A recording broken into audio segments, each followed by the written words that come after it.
Hello, everybody. This is Fago Franklin III with New Station Media. Today, we will be joined by Montel Williams as well as director Terrance Tykeem for the new film When George Got Murdered. This is definitely something that America needs to talk about, not just the Black Lives Matter aspect, but more so of uniting together and showing the world that we can come together by actually speaking about uncomfortable topics. So first and foremost, we have Montel Williams right here. How you doing today, sir? Good, sir. How you doing? I'm well. I'm well. Thank you for coming on the show. No, thanks for having me. Yes. So before I actually get into the film as well as different topics that we're going to converse about, can you give my viewers some words of encouragement for today? I would say all of us need to live in this moment and recognize our responsibility to the moments that are coming. Thank you for that. Those words of encouragement. So, with everything that is going on with these mass murders and mass shootings, and of course, these killings from unarmed African Americans, how are you actually coping with all of this and staying positive throughout all these terrible situations in life? It's a really interesting commentary on where we are as a nation and as a people today. I mean, we're looking at our elected officials grappling with what is to me the most simple thing that they need to do, and that is take control of a nation that has more guns than it has people. It's that simple. There are those who will say, well, you know what, I have a right to have a gun because I'm by the Second Amendment, or there are those who say I need the right, have the right to protect my family. Well, if you have the right to protect your family, you have the right to what you think you have a right to, then why are we paying the taxes that we pay for those who are supposed to be out there supporting and defending us? And instead, they are, in this case, when it comes to this movie, when George Floyd got murdered, literally just taking advantage of an opportunity to wear a uniform to do what they have in their heart, and that's to kill someone or hurt someone just because of the color of their skin. So I think we're living in a really tough time. You said, how am I coping with that? I'm coping with that by walking out the door and looking over my shoulder everywhere I go. I'm coping with that by sitting in a restaurant and finding the exit sign, finding the bathroom sign, seeing if whether or not I and my wife can fit under a table. I walk down the street worried that every single passing car could be a threat to my life because there could be somebody in the back seat with a gun that just wants to make sure that I don't have a right to exist.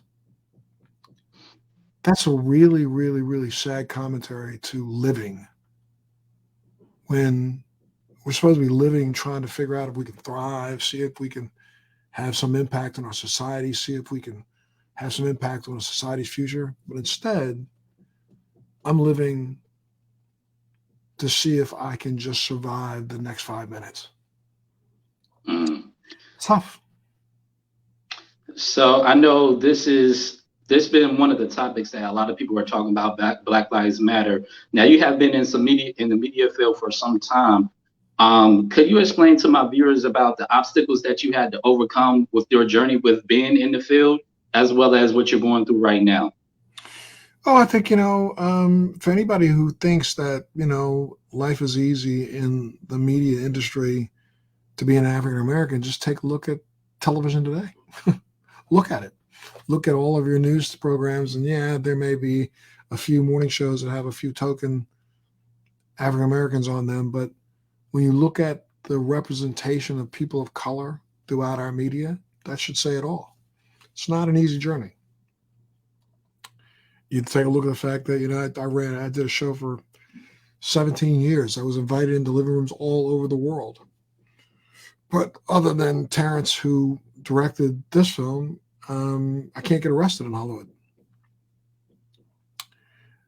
Is that because of the color of my skin? Is that because of my talent? I'm not sure that that's really true. I mean, I'm doing several different programs. I'm invited to speak all over the world. I'm recognized everywhere I go in the world. I just got back from Monaco about 5 days ago and recognized throughout my entire journey there. But it's because the doors that we think have swung open are doors that only open a crack, ensuring that everyone else looking in thinks that that crack is a wide spotlight. It's not. It's a crack. And I feel for so many other people who are in this industry trying their best to make a start, to get heard, to be seen. The opportunities are really not there. So, I applaud you for what you're doing. And, I'm doing podcasts and trying my best to keep my voice out there. But at the same time, it's not as easy as people think. Now we talk about when George got murdered. I know this is just a film, but we actually seen this in reality. Where were you when it happened, and did you have that same aspect that I have? Like, here we go again. It's the same aspect I've had since that happened. I mean, and I recognize again the difference between George's murder and the murders that have happened since. But what was it, less than a month ago? There were 9+ gunned down in a grocery store for the same reasons that George was murdered on the street.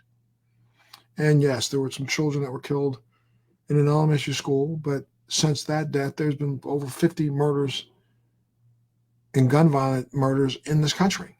We don't even talk about those. I was traveling when the incident took place. I remember I was on an airplane. I didn't hear about it until I landed and got home, and I saw the news and I went, what? And then I recognized the fact that I have been saying what over and over and over again for the last couple of years, and no one seems to care. We're really interesting country. We talk a lot of trash about how much we really, really, really want to end violence, but do we really? Are we really that nation that is so concerned about the violence that we see on a daily basis that we want to try to do something to end it? If we were, our elected officials would speak on our behalf and try to pass legislation that would help to bring this to an end. But they don't do that. So, I was, I think, probably as shocked as you that how blatant the murder was. But it also rolled off my back because I knew another was going to happen. And we just seen Terrance that just popped up. For those who are not familiar with Terrance, he's the director of When George Got Murdered. First and foremost, Terrance, to you, how you doing today? I'm doing good, man. Just sorry it took me so long. I couldn't get a signal for whatever reason. I couldn't get a signal. Montel been holding it down. Montel been holding it down. But like I'm asking you, what does it mean for you to actually bring more of awareness to the Black Lives Matter movement, as well as this movie about George Floyd that actually got murdered? Well, I did this film because it was just an issue that had to be brought to light. But I didn't want to touch on, like I told Montel when we first did the film, I didn't want to touch on it from a standpoint of trying to recreate that whole thing when George got murdered. I wanted to really do the film from a standpoint of just telling the story about how everybody else was affected by the whole situation. Because, you got to remember this whole thing, it took the whole world by storm. So I wanted to be able to tell a story from a standpoint where I can point out more than just the murder. I wanted to be able to point out all the things that happened as a result of the murder, which is why I showed all the rioting and the fact that I guess a lot of people didn't know until I did the movie. I thought everybody saw it on the news that they would not let any of the minority guards in that jail work the block where they was keeping Derek Chauvin. And I was shocked to learn that most people didn't even know about that. And I think like about 5 or 6 of those guards are still suing that jail. They left the jail and now they're suing them and things like that because they wouldn't let them work the block where Chauvin was being held. So the point I wanted to get across in the movie, I wanted to really just focus on really telling a story about how it affected everybody else. And I wanted to be able to tell it in a way where as though people could really absorb it. That's why I needed some familiar faces. That's why we reached out to Montel, Beanie, Don Most, Robert Wall, just Diamond Cuts and all these people that's in the film, just to really be able to get that message across. What does it mean to both of y'all that now that we actually had a Black president, now we have a Black vice president? What does it mean for you to actually see representation in these executive offices now? For me, go ahead, Montel, you got to answer that. You probably. You saw a president who was elected by a majority of Americans, who every single step he took on his journey, he was fought against. And there were people who said the third week he was in office, we're going to make sure that he fails. We're looking at a vice president who I think came out the block almost with the same sentiment of her other elected officials, that Exactly. they're going to make her fail. So, as much as people like to say, well, at least you got a black president, at least you had a black vice president. Really? Really? At least. At least. But that, I mean, like just to touch on what he just said, I mean, you got to remember, Obama being in office is the reason why Donald Trump got elected. I mean, these people were so upset that there was a black man in that office that they just really, I mean, they pretty much lost their minds. And they were willing to do anything, and put anybody, well, clearly you can see they were willing to put anybody in there just to offset the fact that we had a black president. So, I mean, a lot of the stuff that happened as a result of we had somebody in the White House that represented us, and the people who didn't like that, they went crazy as a result of that. And they were just willing to put anybody in there. They kept saying things like, we want somebody in there that we can have a beer with. That person we had in there for the past 4 years, you could definitely just have a beer with this person. You know what I'm saying? But most of the people that voted for him, he wouldn't even, I mean, listen, he wouldn't even let those people shine his shoes. But they still love him, And but the fact that we had Obama in there, we've had somebody in there with integrity, but that's not what they really cared about. They just wanted to be in control and just didn't want a black man in the White House. And there are those who are in office right now who will do everything they can to ensure that never happens again. Happens again. Yep. What are your thoughts about Juneteenth and it becoming a federal holiday? Do you think we should do more, or what are your thoughts? I got to tell you, do I want to see it as a federal holiday? Of course. But does America want to see it as a federal holiday? Hell no. We're living at a time right now where, you got to remember something, my friend, and this is something that I speak about quite often. The African-American community has got to remember that our birth rate has gone down. Our population has gone down. We now represent right at the very edge of 13% of this nation. 13%. Get that in your head. 30. Look at it. It's 100 minus 13. That still leaves 87. Okay. So there's another 87% of this country who's saying, well, why the hell do we need another black holiday? I can't understand why we always got a holiday for black people.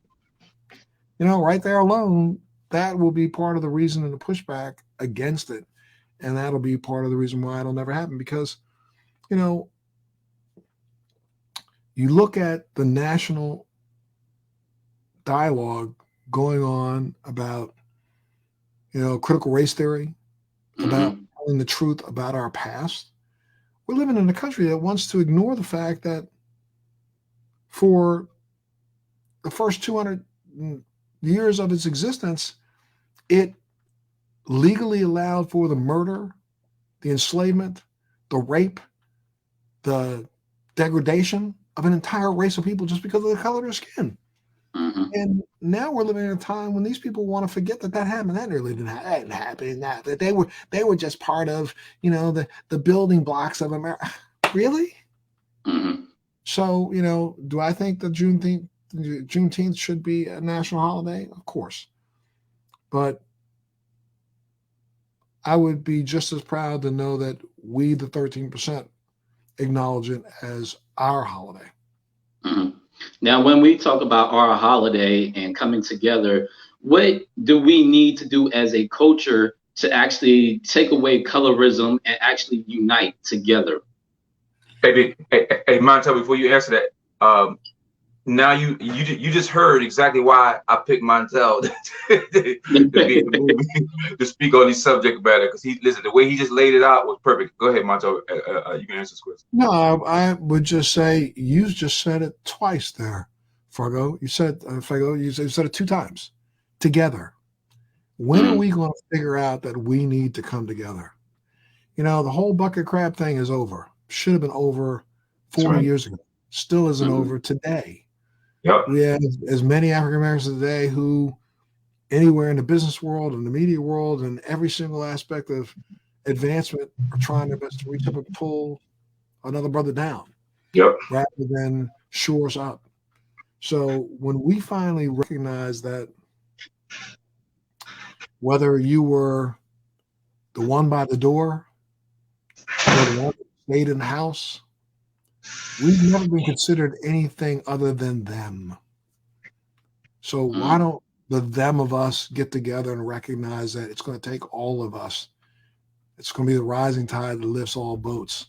When we finally come together and stop, you know, what's the biggest excuse that I hear? That I was in conversation this week about guns and about, you know, I spent 22 years in the military.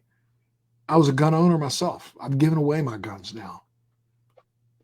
I was having a conversation with somebody about the fact that, well, I should have a right to have a fully automatic M16 if I want to, because I am a responsible gun owner and I wouldn't hurt anybody. Shut up. You know what up. There's a reason on this world that you need to have an M15, or I'm sorry, an M16, an AR-15, an Mhm. M50, machine gun. Yeah, there's not one reason in this world that you need to own those other than in your heart of hearts, you want to have it around just in case you want to shoot one of us. And I know that's a really terrible thing to say, Mhm. Yeah, but but that's real. That's real. it's true. That's real, bro. That's So real. until we get together and start recognizing that we got to stop using these weapons against ourselves, Right. we got to stop blowing up the streets of Detroit. We got to keep blowing up the streets of Chicago. We got to quit blowing up the streets of DC, Memphis, Tennessee, St. Louis. You Mhm. know, still to today, and no one ever talks about it. If you look at the FBI statistics, we are still more prone to be shot and killed by an African American than we are someone who's white. Mhm. So until those numbers change, I don't think our plight will change. The day we And recognize Terrence, we all need to come together. and Terrence, how do you actually have these type of conversations with other cultures, where there is a little bit transparency and open discussion?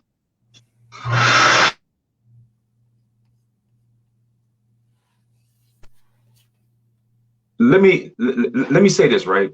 Like I try to have these conversations with other cultures, like by doing these films. Like I did a film on this magnitude because it's about waking people up to these issues, that these issues are actually happening. But it's hard to really have that conversation with people who don't want to have that conversation. Like I told Donna Marie, I said, Donna Marie, when we release this film, the fact that we got these major actors in this film, I said, when we release this film, I said, you're going to find out that people that you know are just as hateful, racist, bigots. And she called me up the other day and she said, Ty, she's like, oh my God, I'm so disappointed. I said, what do you mean? She said, I got a lot. She said, I knew I was gonna get hate from a lot of people out there, but a lot of my friends are giving me bad vibes about why did I do this movie. And I said, Donovan, let me stop you. I told you before we released this film, I said, when this film, because I put Jason's letter out and I got the same thing. Jason's letter with Vivica Fox there about the cop shootings. And it was the same exact thing. People who don't want to talk about these subject matters, I don't care if they're your friend, your brother, your uncle, your aunt, your cousin. Like this, like I told me and Montel had this conversation when we did the last screening. I think I may have unfriended about 200 or 300 people on my social media because I found out how they really felt when they were having conversation about cops killing people that they had no weapons in their hands, and they was on there making excuses for it. So the point, to answer your question, like, you can't really have that conversation with people who don't want to have that conversation, but it's still up to me to do these kind of projects. That's why I did that project. I did the Jason's Letter project. I'm working on another one right now about these four men who all did between, it's called 141. That's the total of years all four of them spent in jail for stuff they didn't do.